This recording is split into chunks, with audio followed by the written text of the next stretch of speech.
ज्योति सिंह के सपोर्ट में आप आई थी और आपके द्वारा ही कहा गया था कि पवन सिंह को आप सपोर्ट नहीं करती हैं, सबको पता है वो कैसे हैं। अचानक ऐसा क्या हुआ कि आपको देखा गया पवन सिंह के साथ और फोटोज वायरल हो रही हैं आपकी? क्या है पूरा मामला, क्या देखिए है? ऐसा है कि हम पॉलिटिक्स तो हमें करनी नहीं है, और ना मेरे को यूट्यूब चैनल है जो अपना चैनल चमकाना है। हमारा काम जो है फैमिली काउंसलिंग को ठीक करना, घरेलू हिंसा पे हम लोग काम करते हैं। तो घरेलू हिंसा में एक पक्ष जब आप सुनेंगे, चूंकि वो लोग स्टार थे, आप आए दिन मेरे ऑफिस में गरीब लोग भी आते रहते हैं, तो पत्नी का सुन लिया, फिर पति 4 दिन बाद आ रहा है तो उसको जब तक नहीं बुला लेते तब तक पत्नी को निर्णय नहीं देते हैं। हम्म। तो उसी तरह दोनों का सुना था हमने। जब तक दोनों का सुना और सोशल मीडिया में जो लोग बोल रहे थे और हम जैसे सुन रहे थे, तो हमें डेफिनेटली सिंपैथी हो रही थी। हम्म। तो बीइंग अ ह्यूमन बीइंग तो वही बोलेंगे ना, एक पक्ष जब देखा एक पक्ष की बात की, टाइम लग गया अलग बात है, जब दूसरे पक्ष में पहुंचे तो दूसरे पक्ष की बात हो रही क्या।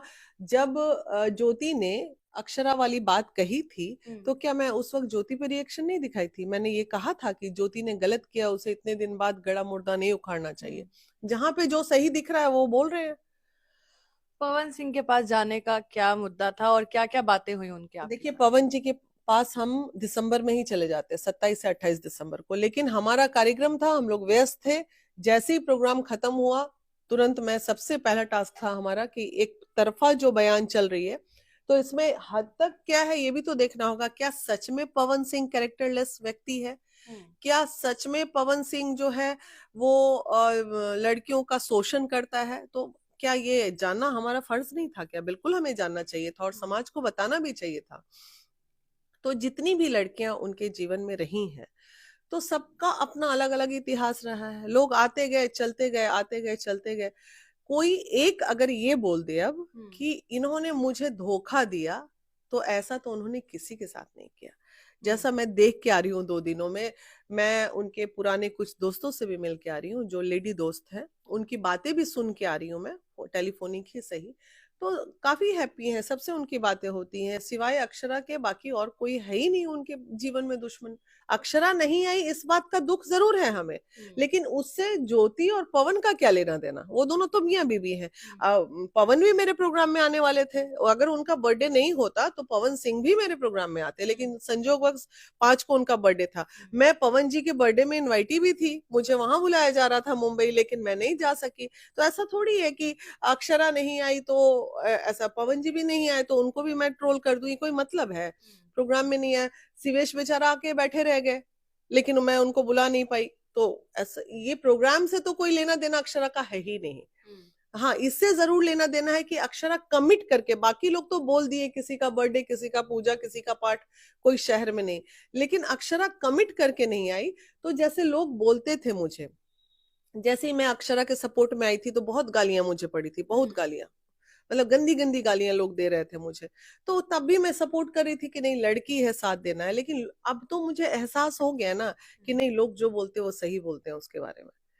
तो अक्षरा सिंह को लेकर आपकी टिप्पणी क्या है, फाइनल टिप्पणी, जो लोगों को पता चले कि वीना मानवी क्या सोचती हैं अरे अक्षरा सिंह टिक्का को लेकर? टिप्पणी देने की कोई जरूरत नहीं, मैं क्यों उसका बुरा चाहूंगी? मैं उसकी दुश्मन थोड़ी हूँ। वो अपने कैरियर में आगे बढ़ रही है, बढ़े। उसने जो किया, जिसके साथ किया, उससे बेटर आत्ममंथन कौन कर सकता है? और ये बताइए, आत्मा बहुत पवित्र चीज होती है, और आत्मा कभी किसी का झूठ नहीं बोलता है। तो मेरे बोलने और ना बोलने से क्या फर्क पड़ेगा? उसका आत्मा जानता होगा कि उसने क्या किया। अब तो हम सब कुछ जान के सुन के चले आए ना, तो सब समझ रही होगी तो कि आपकी बातें पवन सिंह से अक्षरा सिंह को लेकर भी हुई होगी, ज्योति सिंह को भी लेकर हुई सबको होगी। लेके हुई है।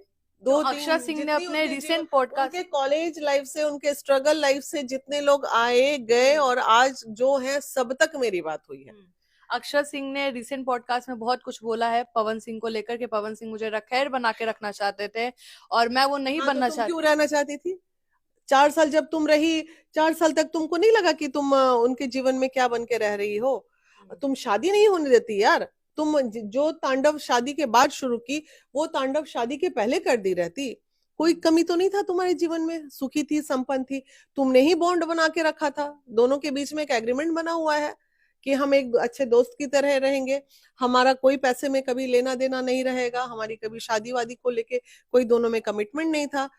क्योंकि धोखा जीवन में बहुत खाए थे पवन पहले, तो इनके दोस्ती में आने के पहले दोनों के बीच में एक एग्रीमेंट भी हुआ है और बॉन्ड भी बना है। मतलब शादी वादी तक का नहीं था, बस नहीं नहीं, रिलेशनशिप बस था। Only they are friends, they are working together, ऐसे करके बॉन्ड है उनके बीच में। जब बॉन्ड ऑलरेडी